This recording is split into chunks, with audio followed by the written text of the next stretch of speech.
अकेला चना भार नहीं फोड़ सकता, पर अकेला बंदा पहाड़ तोड़ सकता है। एक बंदा अमेरिका से रूस गया पुरानी मिसाइल्स के खोखे खरीदने, ताकि उनसे कुछ ऐसा बना सके जो आज तक कोई नहीं बना पाया था। रॉकेट, जमीन से उड़ने वाला नहीं, उड़कर फिर से जमीन पर आने वाला रॉकेट। ऐसा रॉकेट जो किसी ने सोचा भी नहीं होगा कि पॉसिबल होगा। अगर किसी ने सोचा भी होगा तो उसके पास में आइडिया नहीं होगा कि कैसे रॉकेट को जमीन पर उतारना है, और अगर किसी के पास आइडिया भी होगा तो उसने कभी किया नहीं होगा। लेकिन ये बंदा जो रॉकेट की ABCD भी नहीं जानता था, जिसने किसी भी कॉलेज में कोई रॉकेट इंजीनियरिंग की डिग्री भी नहीं ली थी, वो बंदा ऐसा रॉकेट बनाने चला था जो उस टाइम के रॉकेट बनाने वाली बड़ी बड़ी कंपनी को भी नहीं पता होगा। जमीन पर वापस उतरने वाला रॉकेट। रॉकेट लॉन्च तो कई साल से होते आए थे, कोई रॉकेट को जमीन पर लैंड करके तो दिखाए तो उसे बोलेंगे रियल दुनिया का रियल हीरो। इस बंदे से रूस वालों ने आवश्यकता से ज्यादा पैसे मांगे। यहाँ तक कि कहा जाता है कि रूस में इस बंदे की मीटिंग हुई थी, वहाँ उस मीटिंग में उस बंदे का बहुत मजाक उड़ाया गया था। यहाँ तक कि ये भी कहा जाता है कि उसके मुंह पर थूका भी गया था, और इनको कहा गया कि तेरे पास तो पैसे है नहीं, और आ गया मिसाइल खरीदने। ये बंदा बिना डील पूरे किए वापस अपने कंट्री आ गया और उसी दिन से किताब उठा ली इस सवाल के जवाब में कि मैं क्यों नहीं बना सकता रॉकेट। मैं ऐसा रॉकेट बनाऊंगा जो बहुत ही कम खर्चे में अंतरिक्ष में जा सके, और इसके बाद ऐसा रॉकेट बनाऊंगा जो लॉन्च के साथ साथ जमीन पर वापस भी आ सके। बंदे ने एक के बाद एक किताब पढ़ डाली और शुरू कर दिया अपना पहला प्रोजेक्ट। सन 2006 पहले लॉन्च के 27 सेकंड के अंदर ही लॉन्च के बाद रॉकेट वापस जमीन पर आकर गिर गया, और ये गिरना ऐसा भी था उस रॉकेट के टुकड़े टुकड़े हो गए। प्रोजेक्ट फेल हो गया। ये बंदा 4 साल से इस प्रोजेक्ट पर काम कर रहा था। 2002 से उसने काम शुरू किया था। 2006 में उसका पहला प्रोजेक्ट फेल हो गया और पैसों का बहुत ज्यादा नुकसान हुआ। बंदे ने फिर सवाल ढूंढने की कोशिश की, यार कहाँ कमी रह गई, रॉकेट लॉन्च क्यों नहीं हो पाया। 1 साल बाद फिर से रॉकेट लॉन्च किया, फिर से वही हुआ, मिशन फेल, रॉकेट क्रैश, पैसों का भारी नुकसान। फिर 1 साल बाद तीसरी कोशिश की, फिर वही हुआ, मिशन फेल, रॉकेट क्रैश, पैसों का भारी नुकसान।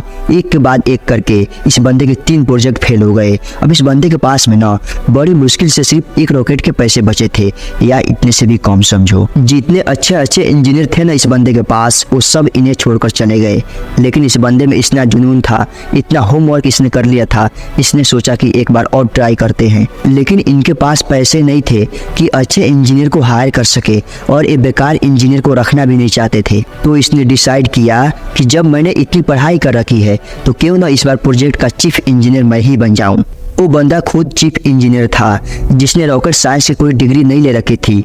अजीब सी बात थी और बड़ी रिस्की काम था, और पैसों का पहले ही भारी नुकसान हो चुका था। लेकिन इस बंदे की हिम्मत का नुकसान कोई नहीं कर पाया। पूरी जान चौथी प्रोजेक्ट में लगा दी, और उसके बाद में कुछ ऐसा हुआ ना जो आज तक कोई नहीं कर पाया था। पूरी दुनिया ने एक नज़ारा देखा। दुनिया का सबसे कम बजट में उड़ने वाला रॉकेट सफलतापूर्वक लॉन्च हो चुका था। साइंस की दुनिया में ऐसा करना पहली बार नहीं हुई थी, लेकिन इतने कम बजट के अंदर किसी रॉकेट को लॉन्च करना पहली बार हुआ था। ऐसा करके दिखाया उस बंदे ने जिसको कोई रॉकेट बनाना नहीं सिखाया था। इस बंदे की कंपनी को दुनिया स्पेस एक्स के नाम से जानती है, और इसके रॉकेट में इतनी जान है ना कि नासा ने भी अपनी कई सैटेलाइट स्पेस एक्स के जरिए अंतरिक्ष में भेज दी है। जब इस बंदे के 3 फेल लॉन्च के बाद में चौथा लॉन्च सफल हुआ ना, तो सफल होते ही नासा वालों ने कहा मुझे तुम्हारा रॉकेट चाहिए, और सक्सेसफुल लॉन्च के बाद में डील पक्की हो गई। क्योंकि इसके पहले सैटेलाइट को लॉन्च करने में नासा का बहुत खर्चा होता था। लेकिन ये बंदा यहीं पर नहीं रुकने वाला था। बोला कि अब ऐसा रॉकेट बनाऊंगा जिसको बार बार यूज किया जा सके। आमतौर पर क्या होता है कि जब किसी सैटेलाइट को स्पेस में लॉन्च करना होता है तो वह सैटेलाइट अंतरिक्ष में लेकर के जाता है, और उसको कैरी करने वाला रॉकेट भी उसके साथ में चला जाता है। फिर आप उसको दोबारा यूज नहीं कर सकते, क्योंकि वो खत्म हो जाता है, यूज करने लायक वो बचता ही नहीं। यानी कि ये बंदा ऐसा रॉकेट बनाना चाहता था जो अंतरिक्ष में जाकर के अपना काम करके सुरक्षित जमीन पर वापस आकर के लैंड हो जाए, ताकि उस रॉकेट में सिर्फ फ्यूल भरना पड़े और फिर वो वापस स्पेस में जाने के लिए तैयार हो जाए। जब इस बंदे ने 2011 में अनाउंस किया कि मैं लैंड करने वाला रॉकेट बनाना चाहता हूं, तो काफी लोगों ने इसकी मजाक बनाई। बड़े बड़े लोगों ने कहा कि ये फालतू का काम है, क्योंकि हवाई जहाज तो लैंड कर सकता है है, लेकिन रॉकेट को लैंड करवाना नामुमकिन है। लेकिन इस बंदे के दिमाग में नामुमकिन नाम की कोई चीज ही नहीं थी। इसके दिमाग में केवल जीत थी कि मैं लैंड करने वाला रॉकेट जरूर बनाऊंगा, सबको गलत साबित करके दिखाऊंगा। बंदे ने अगले 4 साल तक दिन रात एक कर दी, बहुत सारे फेल रॉकेट वेस्ट कर दिए। आखिरकार 2015 में पूरी दुनिया ने फिर से एक बार इस तरह का नज़ारा देखा जो आज तक सिर्फ हॉलीवुड के फिल्मों में देखते आई है। इस बंदे ने लैंड करने वाला रॉकेट बना दिया और संभव को संभव कर दिया। और ये बंदा फिर नहीं रुका, उस अंतरिक्ष में जाने वाले सैटेलाइट कैरियर रॉकेट को इसने पानी पर तैरते प्लेटफॉर्म पर बड़े ही एक्यूरेसी के साथ में लैंड करके दिखाया। रॉकेट अंतरिक्ष में जाता है और सैटेलाइट को अर्थ के ऑर्बिट में छोड़कर 10-12 मिनट में वापस आकर अपनी जगह पर खड़ा हो जाता है। यह बंदा जिसका यह कहकर मजाक उड़ाया गया था कि तुम्हारे पास पैसे तो है नहीं और आ गए मिसाइल खरीदने, आज इस बंदे की औकात इतनी बढ़ चुकी है ना कि वैसे कमेंट करने वाले लाखों बंदों को खरीद सकता है। और ये सच है कि पैसा इंसान को खरीद लेता है। और ये बंदा अमीर क्यों ना बने, क्योंकि ये डिजर्व करता है। इलॉन मस्क नाम तो सुना ही होगा, इस नाम में जान है, क्योंकि इस नाम के पीछे जो इंसान है ना उसके नॉलेज में जान है। कहानी यहीं पर ख़त्म नहीं होती। इलॉन मस्क ऐसा बहुत सारा काम करना चाहते हैं जो आज शायद इम्पॉसिबल लगता है, पर ये नहीं भूलना चाहिए कि वो लैंडिंग वाला रॉकेट भी किसी टाइम इम्पॉसिबल लगता था। इनके बहुत सारे ऐसे प्रोजेक्ट चल रहे हैं जिनके बारे में कोई सोच भी नहीं सकता। इनमें से एक फेमस प्रोजेक्ट है हाइपरलूप। इसमें ज़मीन पर हवाई जहाज से भी ज़्यादा स्पीड पर ट्रेवल करने का प्रोविज़न होगा, ऐसी टेक्नोलॉजी होगी। अब अपने देश की बात करते हैं, जहाँ पर दुनिया के सबसे ज़्यादा जवान लड़के और लड़कियाँ हैं, इतने ज़्यादा कि कई देशों की इतनी पॉपुलेशन नहीं है। हमारे देश में भी टैलेंट की कोई कमी नहीं है। ज़रूरत है तो सोच को विजन देने की, विजन के लिए आइडिया जनरेट करने की और आइडिया को एक्शन में बदलने की। इलॉन मस्क का प्लान, फ्यूचर में हम धरती के अलावा भी कोई ऐसी जगह ढूंढना चाहते हैं, ऐसी जगह पर बस्ती बनाना चाहते हैं जहां पर इंसान सुरक्षित रह सके।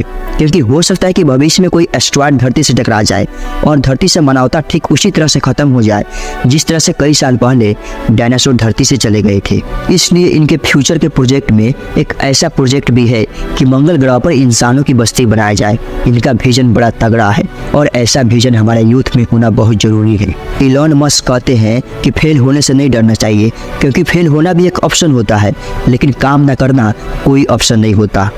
वे खुद मानते हैं कि एक हफ्ते में लगभग 120 घंटे काम करते हैं। अगर 7 से डिवाइड करोगे तो लगभग 17 घंटे आएंगे एक दिन में निकल कर। कितने लोग तो इतना सोते होंगे। इनका कहना है कि मैं वो काम नहीं करता जो ज़रूरी है, मैं वही काम करता हूँ जो मुझे लगता है कि करना चाहिए। कि अच्छे स्कूल और अच्छे कॉलेज में जाने से कोई एजुकेटेड नहीं हो जाता, क्योंकि मैं भी कभी हार्वर्ड यूनिवर्सिटी में नहीं पढ़ा, फिर भी वहाँ पढ़ चुके कई टैलेंटेड स्टूडेंट और इंजीनियर मेरे अंदर काम करते हैं। इनका कहना है कि एक्स्ट्राऑर्डिनरी बनने का हर इंसान के पास एक मौका होता है। इनका ये भी कहना है कि अगर आप फेल नहीं हो रहे हैं तो इसका मतलब आप लाइफ में कुछ कर ही नहीं रहे हैं। इंसान तब ज़्यादा बेहतर कर पाता है जब उसको पता होता है कि उसको क्या करना चाहिए। इलॉन मस्क को किसी ने रॉकेट साइंस नहीं पढ़ाई थी, ये उनको लगा कि उनको रॉकेट साइंस पढ़नी चाहिए, तो उन्होंने खुद पढ़ी, क्योंकि इनको पता था कि इनको क्या करना चाहिए। आज के डेट में किसी भी इंसान के लिए कुछ करना मुश्किल नहीं है। मुश्किल तो यह है कि उसके पास में कोई गोल नहीं है, उसको पता ही नहीं है कि उसको करना क्या है। गोल सेट ना करना सबसे बड़ा प्रॉब्लम है, फेल होना कोई प्रॉब्लम नहीं है। उनका मानना है कि प्रॉब्लम कोई प्रॉब्लम नहीं होती, प्रॉब्लम का सलूशन ढूंढना एक प्रॉब्लम है। शब्दों में थोड़ा सा फेर बदल करने से पूरा वाक्य का अर्थ बदल जाता है और माइंड में थोड़ा सा विजन आपकी पूरी जिंदगी बदल सकती है। अगर आपके लाइफ में कोई प्रॉब्लम नहीं है ना, तो प्रॉब्लम क्रिएट करो खुद के लिए। और वो कैसे करोगे? एक बड़ा लक्ष्य निर्धारित करके।